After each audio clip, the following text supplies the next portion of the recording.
part of the solution, and referring off to Joe will be the congressional delegation making noise with the administration up in Washington. I'll hand off to you, Joe. Thank you. Yes, sir. Thank you, yes, Governor. Sir. And ladies and gentlemen, it's an honor to be here. And indeed, our delegation is making noise about how the proper site for nuclear disposal is Yucca Mountain, not the temporary facilities of South Carolina, particularly in Aiken County. In fact, a year ago, it was March the 9th, I placed in the Congressional Record an editorial from the Post and Courier that identified the actions of the President as breathtakingly irresponsible. And so this is an issue that truly we've been working on all year. Additionally, I want to commend, though, today to point out that we have a coming together of all levels of government. And I made a point of having Ronnie Young come up front because Aiken County Council has really taken a lead in their efforts. So you have the county, we have the state, we have your federal delegation. The legislative delegation of Aiken County has been so outstanding in pointing out that action needs to be taken to protect the people and the health and environment of the people of South Carolina. And so I'm very happy to be here. Any way that I can work toward that end, I'm happy to proceed. I am very grateful that I have been a personnel security hearing officer at the Savannah River site. Maybe the only person ever to serve in Congress who's actually worked with the site, and so I have a real positive feeling about the Savannah River site. It has been instrumental in protecting our country, but it was never meant to be a permanent repository. I'm very grateful to the district. You need to understand the site itself is divided. I represent the Barnwell portion in Allendale, which is in the site covers. But I'm very grateful to be working with the Congressman from the 3rd District who represents the Aiken portion of the Savannah River site, Gresham Barrett. Governor, thank you for doing this press conference today. And there is not an issue that is more important, ladies and gentlemen, facing South Carolina than the issue we're talking about today. In 2008, when Americans elected Barack Obama, they believed he would change the way we do business. We were convinced he might actually keep the promises that he made. But it's clear now that while hope and change made, unfortunately, for catchy campaign slogans, the more accurate motto of this administration should be promises made, promises broken. He broke his promises on raising taxes, on transparency, on accountability. He broke his promises on national security, health care, and bipartisanship. And now the President has broken a promise made to the taxpayers nearly 30 years ago. Since 1982, South Carolinians alone have paid more than $1.2 billion toward the Yucca Mountain project. All told, more than $10 billion in taxpayer dollars have been spent on this project. But thanks to the President's broken promise, unfortunately now it's all for naught. And if I seem a little bit discouraged, a little bit angry, that's exactly what I am, ladies and gentlemen. We should all be outraged, especially here in South Carolina. In the real world, if you pay for something and you don't get it, there are real consequences. And for too long, the same thing is held true in Washington, and for now, that time has got to change. If the President won't do the right thing and keep his word, then we'll make sure everybody knows exactly what's going on. Right now, I'm working with members of both parties in Congress to draft legislation urging the President to honor the bipartisan commitment establishing Yucca Mountain as the nation's primary permanent waste facility in the nation. It's time we take a stand. It's time we hold this President and his administration accountable. And I can tell you one thing, Governor, no matter what you decide or your administration, we'll be with you 100%, sir. And now I'd like to introduce Lieutenant Governor Andre Bauer. Thanks, Gresham. Thank you all for covering this today. Whoever the next governor is, this is going to be one of the biggest issues that they have to deal with. I actually had the pleasure last year of visiting the Savannah River site, and we know we've got to find a permanent place. We appreciate its vital mission, but the governor and the congressman both said $1.2 billion of South Carolina taxpayers' money, many other states as well. People should be outraged, and I hope people watching this tonight will be vocal. I hope they'll call their U.S. House and Senate members. I hope they'll call the President's office and demand that this be done as it was agreed upon 30 years ago. I appreciate the governor showing leadership on this, and everybody behind me stepping forward to come together unified as South Carolinians to say we have to demand that this be honored. And so I appreciate each and every one of you being a part of it today. And again, I would reiterate that we've got, as South Carolinians, be very vocal on this matter. Governor, I appreciate you inviting me here to be a part and join in and denounce the federal government for its decision to close the permanent nuclear facility at Yucca Mountain. It's amazing to me that we have 30 years of science, probably millions of man-hours and woman-hours that have gone into the science of Yucca Mountain as a permanent repository, and we probably have 10 minutes in a poll that was decided that it wasn't good for the sitting majority leader that the Yucca Mountain be pursued. 30 years of science thrown out by one 10-minute outside decision that has no basis in science.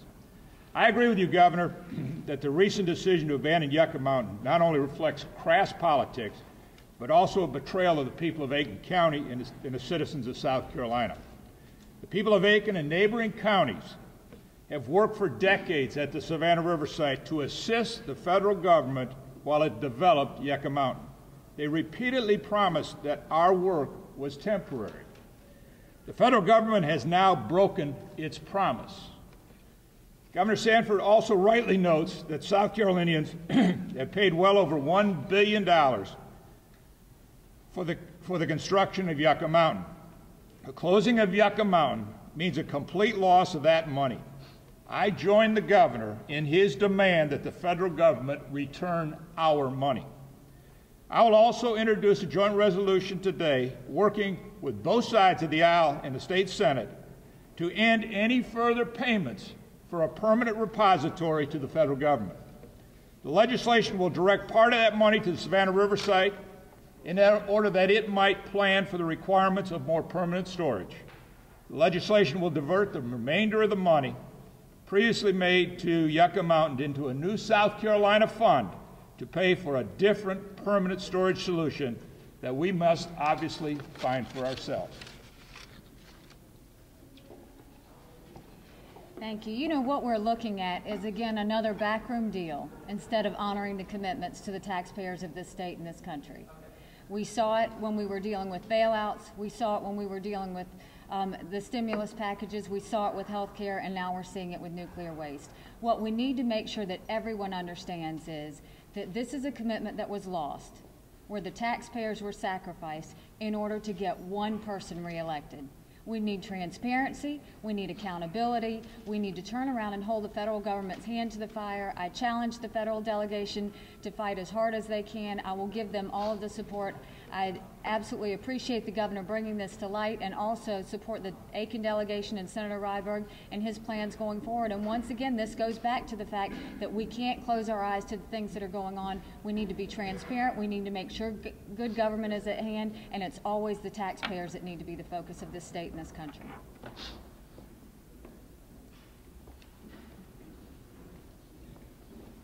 Good morning.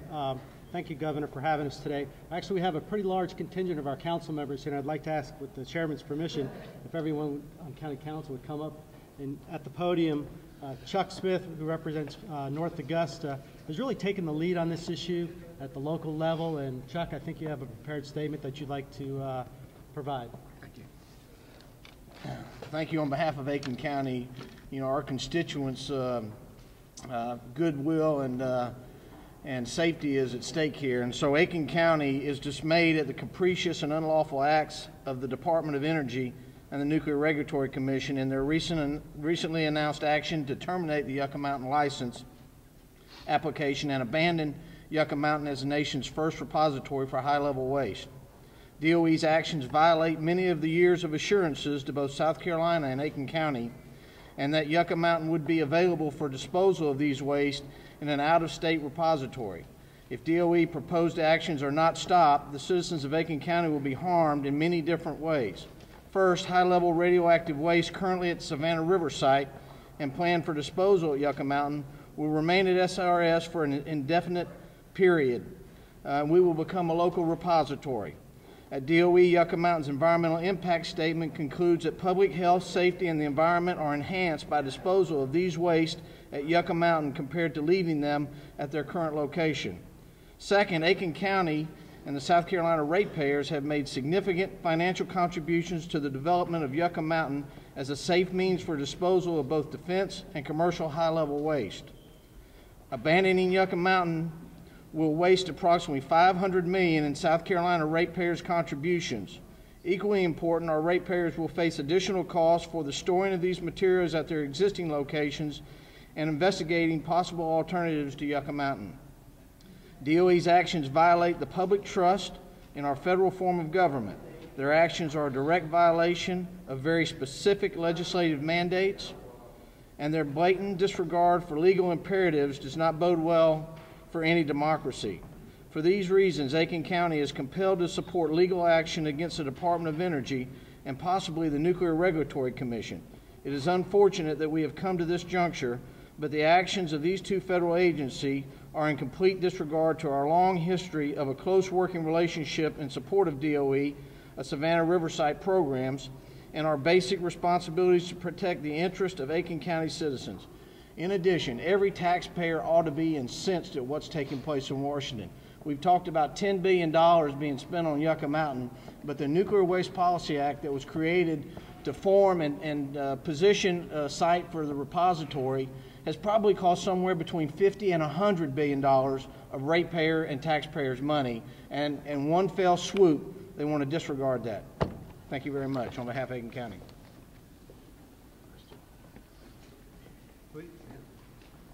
Anybody who likes, step up, and then we'll open up for any questions. Yeah. First off, Governor, thank you to you and your office for inviting me to come here today for this press conference. It's an honor to be here. One thing that I think we can all see from the people standing behind me, that it's going to take a team effort to fight what's going on in Washington and what's going on 2,000 miles from here. We have a chief executive officer, lieutenant governor, a federal delegation, a local delegation from Aiken. We also have county council at the local level represented, all working together in tandem. It's important that the current leadership of this state, along with the future leadership of the state, continue to work together. As the governor alluded to, this fight can be done in the political halls of Congress. It also may be needed to take into the legal halls. And so as the current Attorney General or the next Attorney General may have to step up and continue this fight in the legal realm in the form of an injunction or some other legal action. But it is most important that our elected officials and our leadership continue to work together, and that we show one front and work together in harmony to fight this type of action from the federal government. Thank you. Anybody else? Going, gone.